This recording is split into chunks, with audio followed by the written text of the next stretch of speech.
اب اتنی بڑی سلطنت ہے، ہمارے ذہنوں میں تو صرف یہی بات نظر آتی ہے کہ صرف انسانوں پر ہی آپ نے حکومت کی ہے، لیکن جناب عمر فاروق رضی اللہ تعالی عنہ کے انداز خلافت سے ہمیں یہ نظر آتا ہے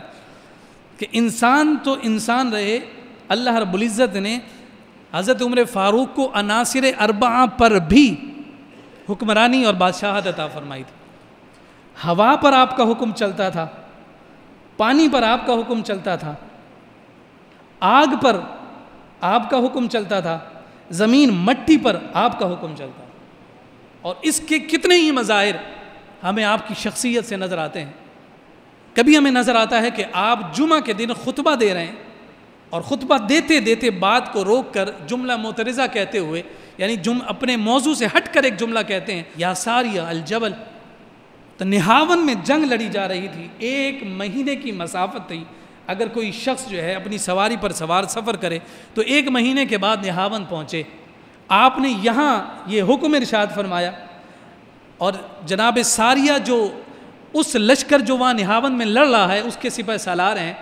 آپ نے یہاں کلمات کہے ہیں، اور وہ ہوا آپ کا پیغام لے کر نہاون گئی ہے، اور جب وہ لشکر فاتح بن کر واپس آیا تو وہ عمر فاروق کا شکریہ ادا کر رہے ہیں کہ اے عمر، اگر اس دن تمہاری آواز ہم تک نہ پہنچتی تو آج ہم ملیاں میٹ ہو چکے ہوتے۔ تم نے مدینہ میں کھڑے ہو کر ہماری مدد اور نصرت کی ہے، اللہ رب العزت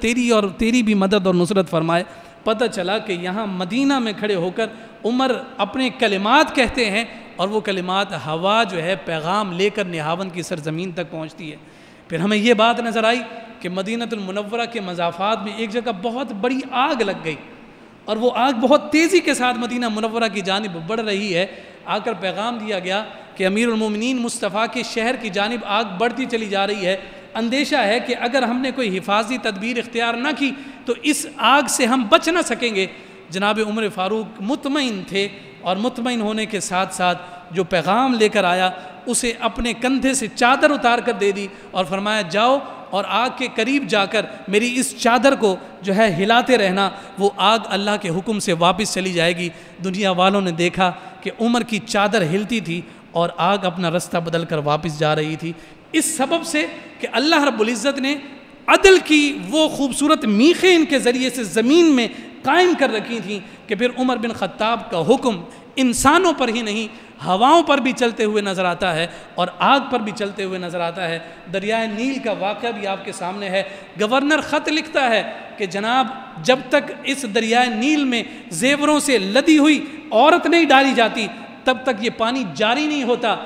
آپ نے خط لکھا اور کہا کہ کچھ نہیں کرنا، صرف دریائے نیل میں جا کر ڈال دو۔ خط میں یہی لکھا تھا کہ یہ خط اللہ رب العزت کے محبوب مصطفیٰ کریم صلی اللہ علیہ وسلم کے خلیفہ امیر المومنین عمر بن خطاب کی جانب سے دریائے نیل کو ہے، اگر تو اسی سبب سے چلتا ہے تو پھر تجھے چلنے کی حاجت نہیں ہے، اور اگر تو اللہ کے حکم سے چلتا ہے تو پھر اللہ کا نائب زمین پر عمر تجھے حکم دیتا ہے کہ چلتے رہنا۔ اتنا عرصہ گزر گیا، وہ دن اور آج کا دن، عمر کا حکم آج بھی چل رہا ہے، دریائے نیل میں بہتا ہوا پانی آج تک کبھی رک نہیں سکا۔ اسی طرح سے آپ دیکھیے کہ ایک باندی جو ہے اپنے برتن میں تیل ڈال کر لے کر جا رہی ہے، اور چلتے چلتے اسے ٹھوکر لگی، اور ٹھوکر کے لگنے سے جب اس کا تیل زمین پر گر گیا، ظاہری سی بات ہے کہ زمین کا وصف ہے کہ کوئی بھی چیز اس پر گرے گی تو وہ اسے اپنے اندر جذب کر لیتی ہے۔ وہ بیٹھی ہوئی وہاں رو رہی ہے، تو عمر بن خطاب رضی اللہ تعالیٰ عنہ وہاں سے گزرے ہیں، پوچھا کہ کیوں روتی ہو؟ کہنے لگی کہ میری جو مالکن ہے وہ بہت سخت ہے، وہ مجھے بہت مارے گی، اس نے مجھے تیل لینے کے لیے بھیجا تھا، میں لے کر آ رہی تھی، ٹھوکر لگی ہے اور یہ زمین نے میرا جو ہے تیل پی لیا ہے۔ حضرت عمر بن خطاب رضی اللہ تعالیٰ عنہ کے ہاتھ میں وہ درہ تھا،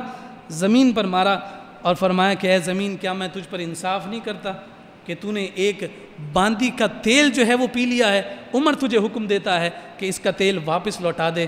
اس لیے کہا کہ عمر بن خطاب رضی اللہ تعالیٰ عنہ کو اگر عناصر اربعہ پر بھی حکمرانی ملی ہے تو اس کا سبب بھی صرف اور صرف یہ ہے کہ اس عدل اور انصاف کے جوہر کو انہوں نے ایسی مضبوطی کے ساتھ تھام کر رکھا، ہر ایک کو اس کا حق پہنچایا۔ اس کا نتیجہ اور اس کا ثمر یہ نکلا کہ اللہ رب العزت نے انہیں ایسی بادشاہت اور ایسا کمال